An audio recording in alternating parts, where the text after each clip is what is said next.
everyone, welcome back. In the last video I showed you how to install a friction saver from the ground. Now I'm going to go over how to uninstall it. So we finished climbing and we're ready to remove it. So in order to do that, what you need to do is, because we have the large and the small ring, we want the climbing line to pass through the large ring and jam on the small ring in order to pull out the friction saver. Two methods to get it to jam. First one is by simply tying a stopper knot, something like a figure 8, in the end of our climbing line. That's going to pass through the large eye but jam on the small one.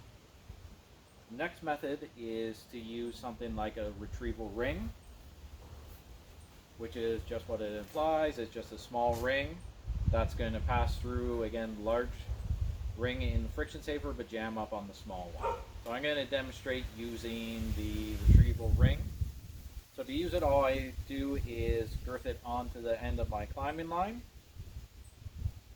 and then I could go ahead and pull this out just like that, just with the retrieval ring in there.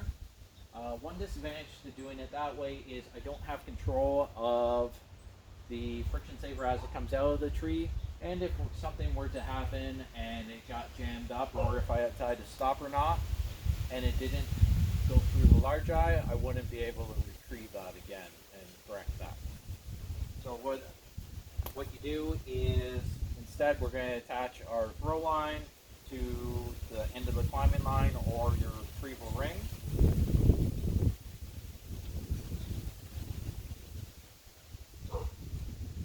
And then once you have that attached, we're ready to uninstall the friction saver. And all you have to do is pull it up, and you can see already that that retrieval ring passed through the large eye and it's jammed on the small one. And then simply you can just start pulling it down back to you, and you can see how controlled that is. And it's that straightforward to uninstall it from the ground. Like I said, the advantage with having the throw line on there is it gives me total control of it on the way down. So I hope everyone found this video helpful. Like and subscribe. Comment below if you have any videos that you want to see. Otherwise, stay safe.